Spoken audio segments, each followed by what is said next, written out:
99% of people are not willing to do what it takes to make their dreams come true. The Marines have a saying, everybody wants to go to heaven, but nobody wants to die.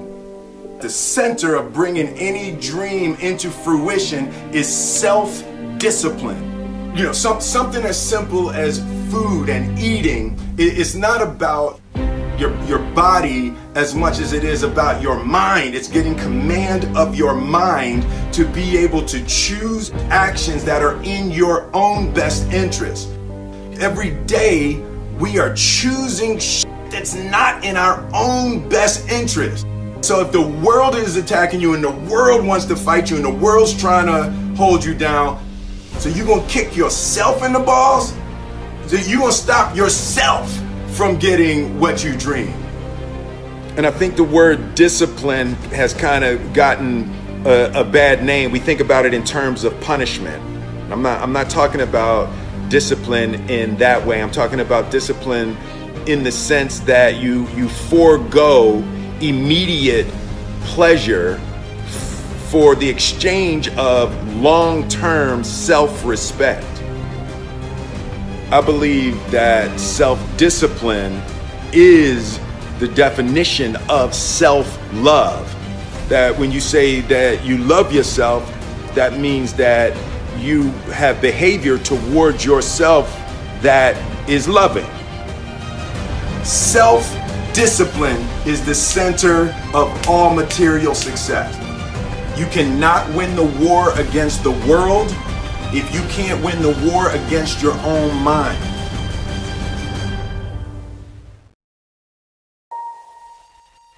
Self-love is when you say to yourself, oh, man, look, I know you and that girl got a real connection. I know y'all vibe, but that's your girl's cousin. So I love you too much to let you do that. It's like you say to yourself, hey man, look, I know you want to eat that pizza and it'll be really good, you know, but I can't let you eat that, man, because if you eat that pizza, you're going to feel like shit, you know, and I love you too much to let you eat that. Self-love is, hey, look, I know you got a test on Monday, you know, and I know you really want to go out with your friends. It's Saturday night, you want to go out, but if you fail that test, you're not going to feel good about yourself. You know, I love you too much to let you go out tonight. Self-discipline is self-love. If you want to be happy, you have to love yourself, which means you have to discipline your behavior. The road to sustained happiness is through disciplining your behavior. We tend to base our self-esteem on what other people think. And that's not really self-esteem. Self-esteem is supposed to be how we feel about ourselves. And I was just saying how dangerous it is to allow other people to determine how you're going to feel about you. And it's kind of like looking into a broken mirror. You're going to look in a broken mirror and then change your face to try to look good in this defiled, busted, broken mirror. And it just, other people's opinions is a really way to determine how we feel about ourselves.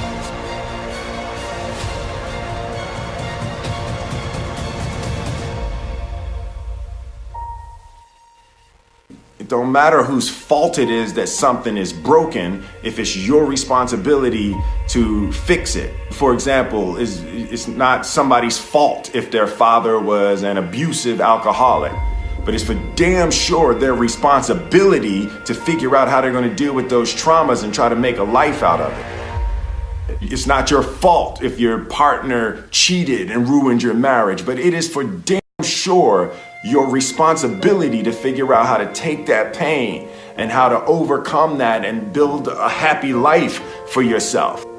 Fault and responsibility do not go together. It sucks, but they don't. When something is somebody's fault, We want them to suffer. We want them punished. We want them to pay. We want it to be their responsibility to fix it. But that's not how it works, especially when it's your heart. Your heart, your life, your happiness is your responsibility and your responsibility alone. As long as we're pointing the finger and stuck in whose fault something is, we're jammed and trapped into victim mode. When you're in victim mode, you are stuck in suffering. The road to power is in taking responsibility. Your heart, your life, your happiness is your responsibility and your responsibility alone. You can make a person smile, you can make a person feel good, you can make a person laugh, but whether or not a person is happy is deeply and totally and utterly out of your control. The prerequisite for spending time with any person is that they nourish and inspire you. They feed your flame. Look at your last 5 text messages. Are those people feeding your flames or dousing your fire? Put your phone down for just a second and look around. Look to the people around you. Are those people throwing logs on your fire or are they pissing on it?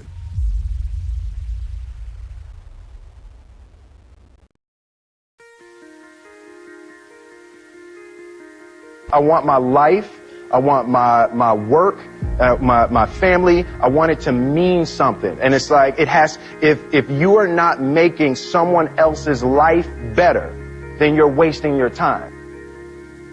The separation of talent and skill is one of the greatest misunderstood concepts for people who are trying to excel, who have dreams that want to do things. Talent you have naturally. Skill is only developed by hours and hours and hours of beating on your craft. You don't try to build a wall. You don't set out to build a wall. You don't say, I'm going to build the biggest, baddest, greatest wall that's ever been built. You don't start there. You say, I'm going to lay this brick as perfectly as a brick can be laid. There will not be one brick on the face of the earth that's going to be laid better than this brick that I'm going to lay in this next 10 minutes.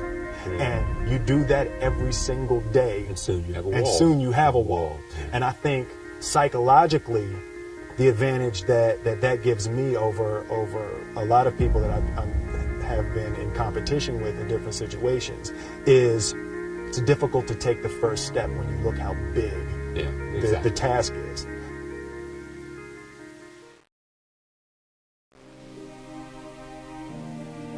The definition of who I am is very clear to me, and it also redefines who I want to be, in that I know for a fact that I'm stronger than I thought I was.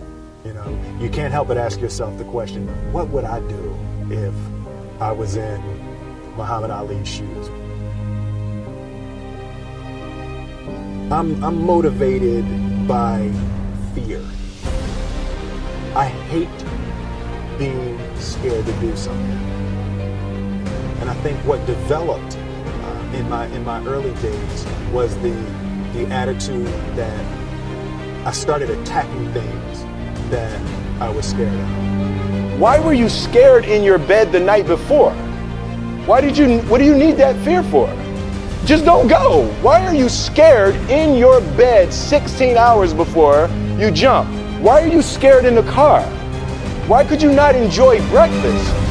Fear of what? You're nowhere even near the airplane. Everything up to the stepping out, there's actually no reason to be scared. It only just ruins your day.